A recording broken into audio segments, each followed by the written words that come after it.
Depuis quelques années, au regard de la croissance accélérée du parc automobile et de la dégradation des routes, les accidents de circulation constituent un problème majeur de santé publique.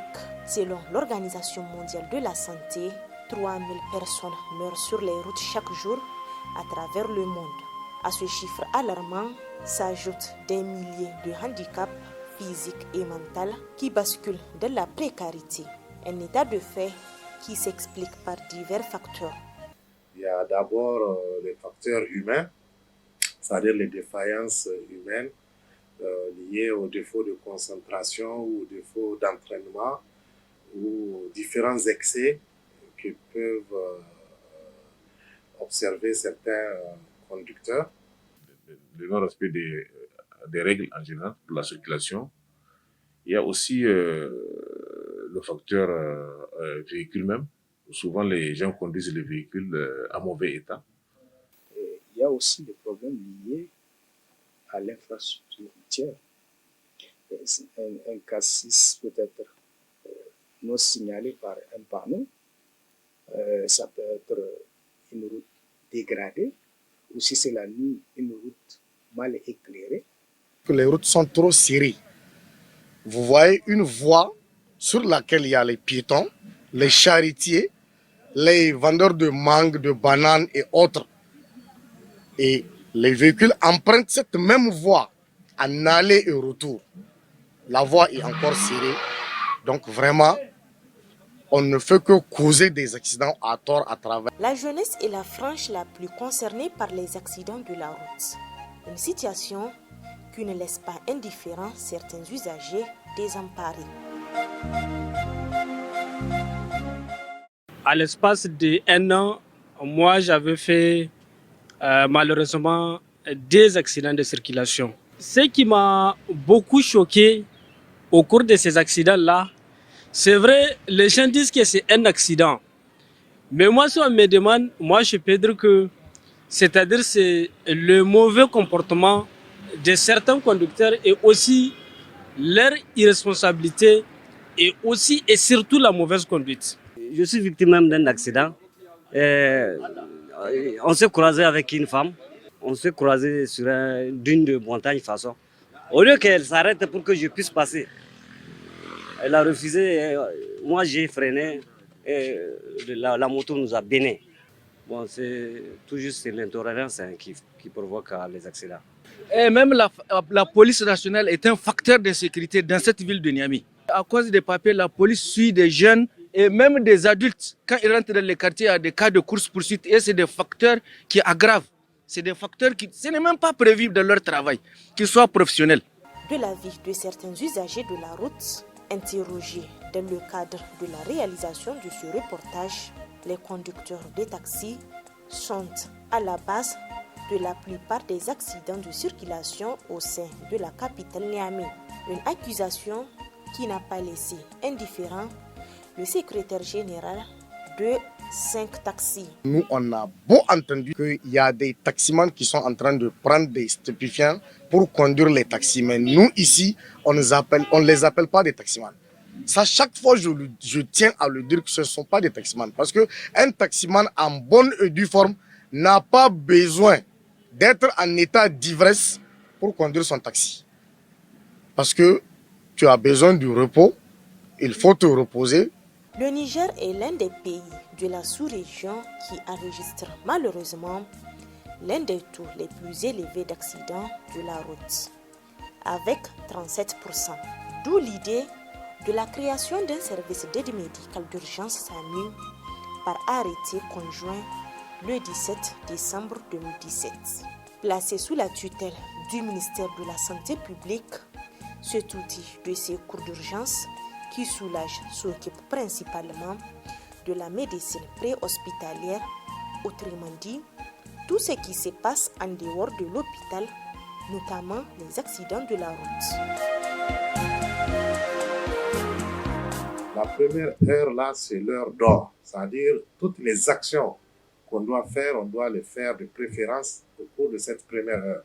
Quand on rate cette première heure de prise en charge, il y a peu de chances qu'on soit performant après, quel que soit le niveau de la réanimation. Les gens arrivent souvent trop tard pour des lésions qu'on peut contrôler déjà en pré-hospitalier, puisqu'il y a toute l'expertise, tout le matériel dans les ambulances là pour le faire. Aussi, dans le but de secourir et prendre en charge les victimes du lieu de leur accident au service des urgences chirurgicales des hôpitaux, la jeune ONG Action for Humanity intervient dans ce sens avec une expérience de 2 ans d'intervention sur le terrain. Nous sommes partis d'un constat. Et le constat, c'est que la plupart des victimes qui sont admises au niveau des urgences n'ont pas parfois les moyens pour honorer l'ordonnance des premiers soins. Or, le blessé est là, il se tord de douleur, il a besoin d'être soulagé. Assez souvent même quand on fait appel aux parents, le premier venu n'arrive pas à honorer l'ordonnance.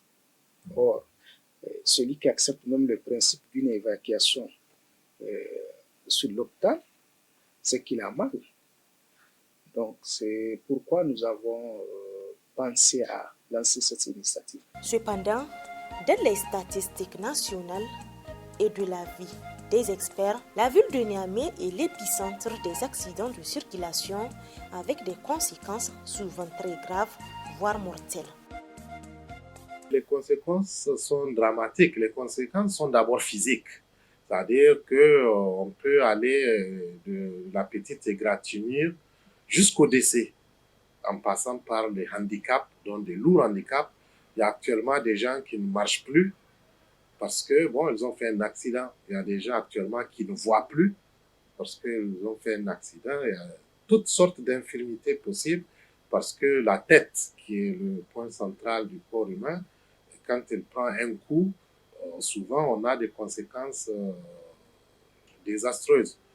Sur l'ensemble de nos interventions, on en a fait jusqu'à fin octobre de cette année, on a fait à peu près 1600 interventions. Et dans les 1600 interventions, il y a 1400, plus de 1400, accidents de la voie publique. Donc, ça fait autour de 80% de notre activité. Retenez qu'à Niamey, selon les statistiques de 2021, Niamey seul compte plus de la moitié des accidents du pays. Les 7500, Niamey seul représente 3995. Donc, vous voyez là où d'où l'intérêt de multiplier les actions et surtout aller dans le sens du changement de comportement, parce que c'est de cela qu'il s'agit. Quel comportement doivent avoir les premiers témoins en cas d'accident de circulation? Les premiers témoins d'une scène d'accident, c'est eux qui peuvent être les plus utiles que l'hôpital, plus utile que le SAMU ou les sapeurs-pompiers, parce que tout de suite tu agis. On n'empêche pas aux gens d'agir. Et moi, je pense que vraiment, ça procède simplement, c'est un avis, c'est une analyse personnelle. Et moi, j'ai tendance à croire que ça relève peut-être d'un recul de la solidarité. Quelle que soit la gravité, le fait de mettre les gens sur le côté. Nous, souvent, c'est de la mauvaise compréhension aussi. On met quelqu'un de côté qui est inconscient. Moi, j'ai déjà vu des situations où la personne est consciente et on lui dit non, mets-toi sur le côté, c'est comme ça. PLS, non, position latérale de sécurité, non. Ça, c'est pour les gens inconscients. Quand la personne est consciente, elle peut parler, elle peut dire à peu près là où elle a mal, mais vous pouvez l'aider à au moins quitter le trottoir, quitter le goudron pour se mettre à l'abri. Parce qu'il ne faut pas oublier qu'il y a ce qu'on appelle le suraccident. Il y a des situations où les gens attroupés sur un malade ont été écrasés par un autre véhicule qui est venu derrière, qui n'a rien vu, et ça crée d'autres victimes. On a déjà vécu cette situation ici à Niamey, où d'un blessé, on s'est retrouvé avec 2 morts. Pour ainsi prévenir, voire éviter certains cas d'accidents de circulation routière, quelques conseils sont ça et là prodigués. L'appel que nous avons à lancer à l'endroit du conducteur, en tout cas, c'est surtout la prudence, la patience, en tout cas vis-à-vis des autres usagers de la route. Parce que lorsque vous conduisez une voiture, il faut être patient, il faut être tolérant vis-à-vis de certains usagers de la route. Parce que vous allez rencontrer tout le monde sur la route. Souvent, c'est les piétons, c'est les autres voitures, c'est les vélos, c'est les animaux. Il faut tenir compte de tous ces usagers que vous rencontrez sur la route. Donc vraiment, il faut tenir compte et prendre des précautions par rapport aux autres usagers qu'on rencontre dans la route, en tout cas pour éviter certains accidents de la circulation. Nous, ici, on va essayer d'attirer l'attention de nos militants. Parce que c'est eux qui sont censés de maîtriser le volant. Parce que quelqu'un qui n'a pas un travail que de conduire un véhicule de 8h à 20h ou bien de 8h à 0h. Donc, on peut dire que ce monsieur, c'est un super au volant, si je peux le dire. Donc, raison pour laquelle on ne va pas, on ne va pas cesser d'attirer leur attention à l'endroit des accidents qu'ils sont en train de faire. Il faut que les gens se forment au geste du premier secours. Je vous ai parlé du saignement, qui est l'une des premières causes de mortalité ou de morbidité au cours des accidents. On n'a pas besoin d'une grande expertise pour arrêter un saignement. Il faut souvent un morceau de linge qu'on appuie. Il faut souvent un petit garrot pour arrêter le saignement. Et ça, on peut l'apprendre en 6 heures de temps à n'importe quel public.